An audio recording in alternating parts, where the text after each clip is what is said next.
Si queremos la justicia y la paz, nosotros mismos tenemos que actuar con libertad.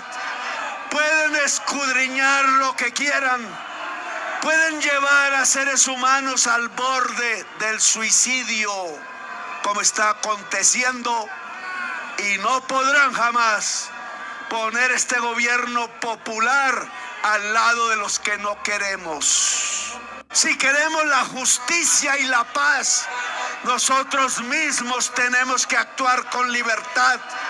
Pueden escudriñar lo que quieran, pueden llevar a seres humanos al borde del suicidio, como está aconteciendo, y no podrán jamás poner este gobierno popular al lado de los que no queremos. Bueno, gente, aquí tenemos el audio donde probamos, gente, que la muerte del coronel sigue en la impunidad del coronel Dávila, quien fue Gustavo Petro, quien ordenó asesinarlo. Aquí tenemos el audio de Gustavo Petro 8 días antes está pidiendo asesinar al coronel. Dice que podrán llevar a personas al borde del suicidio, y el coronel Dávila fue asesinado y fue pasado por este guerrillero asesino por un suicidio. Escuchen este explosivo audio donde la muerte del coronel Dávila sigue en la impunidad. Coronel Dávila, 20 preguntas para Elia Fiscalía. Columna. Hay detalles del dictamen de medicina legal sobre una muerte que se calificó como suicidio. Si necesita ayuda, recuerde que a nivel nacional está habilitada la línea 106 para recibir guía en salud mental. Aquí encuentra un listado de números en los departamentos donde también puede buscar atención psicológica. He seguido con atención la rueda de prensa de la Fiscalía del 21 de junio sobre la muerte del coronel Dávila, en la que dicho organismo dictaminó que se trató de un suicidio. Me permito formular acá algunas preguntas a esta institución. Se ha hablado mucho de este caso en términos emocionales, la tristeza de una muerte, el pudor ante un suicidio. Mis preguntas no van en este sentido, son preguntas sobre los hechos. Las planteo como ciudadana colombiana, como columnista, y subrayo que es legítimo hacerlo solo en regímenes autoritarios, está prohibido hacer preguntas. Mis primeras preguntas son para el médico forense, el doctor Paredes. Se refiere a los tamaños de los orificios de entrada y de salida. Afirma el que el arma de fuego impactó a contacto, es decir, que el arma estaba pegada al cráneo. Informa que el orificio de entrada de la bala fue por el lado derecho, y que fue 2 veces mayor que el orificio de salida, por el lado izquierdo del cráneo. En trabajos de medicina especializada en armas de fuego como este, se especifica que los orificios de heridas por arma de fuego son en regla general más pequeños y más regulares que los orificios de salida de la bala.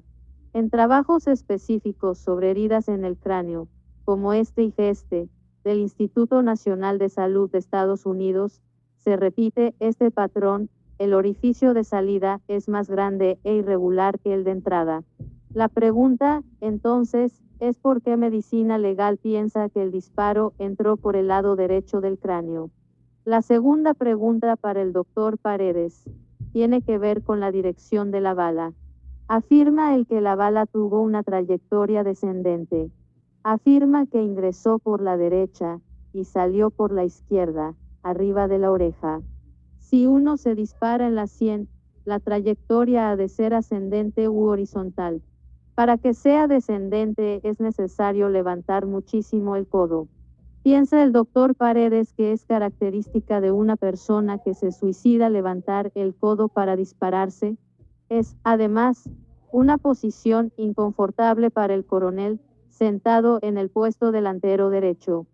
Las siguientes preguntas tienen que ver, justamente, con el recorrido de la bala.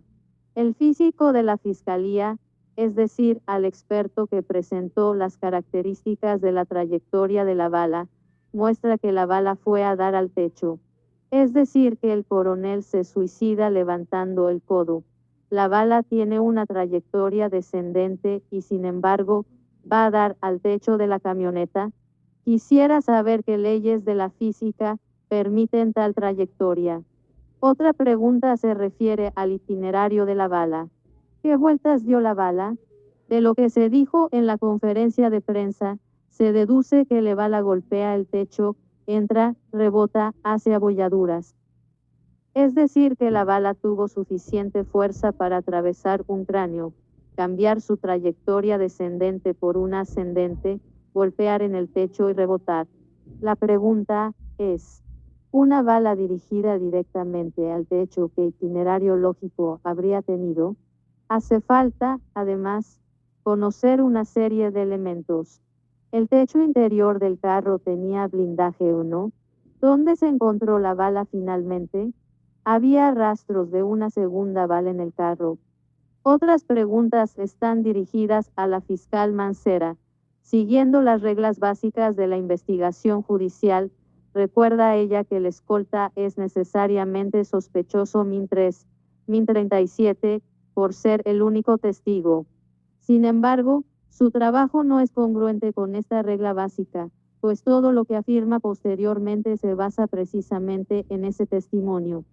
De hecho, el relato de la fiscal Mancera toma al pie de la letra las declaraciones del sospechoso testigo. Afirma, por ejemplo, que la muerte del coronel Dávila se dio a las 18:18:09. Una primera pregunta es, ¿cómo puede estar tan segura de la hora de la muerte del coronel? ¿Cuántos testigos escucharon el disparo? Recordemos que el país habló con al menos 20 vecinos y ninguno escuchó el disparo. La fiscal no nos presenta las últimas pruebas de vida del coronel. Aparte del sospechoso testigo, ¿cuándo fue la última vez que se le vio o escuchó? ¿Por qué la fiscal no dice nada sobre esto? Minuto 36. ¿Por qué en la conferencia de prensa no se examina el hecho de que el coronel llamó a su esposa a las 18:10 para decirle que ya iba para su casa? Dice la fiscal Mancera que no le han hecho prueba de pólvora al escolta min 31, lo cual es absolutamente sorprendente. Pero más inaudito es que dice que aun si se la hacen, eso no cambia nada. ¿Qué fiabilidad tiene un organismo que decide no hacerle la prueba de pólvora al testigo sospechoso? ¿Por qué este tratamiento favorable al escolta? Por último, quiero hacer algunas preguntas sobre los videos que han circulado. Cualquiera que haya hecho un poco de edición sabe que es muy fácil acomodar una versión con imágenes. La edición es un arte de narrar, y se pueden omitir tiempos y escenas cruciales, se puede mentir con las imágenes.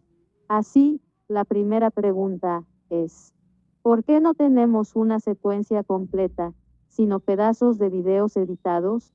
En la zona residencial había varias cámaras. Si tuviéramos acceso a las diferentes grabaciones y no a pedazos de video, quizá podríamos tener alguna claridad sobre los hechos.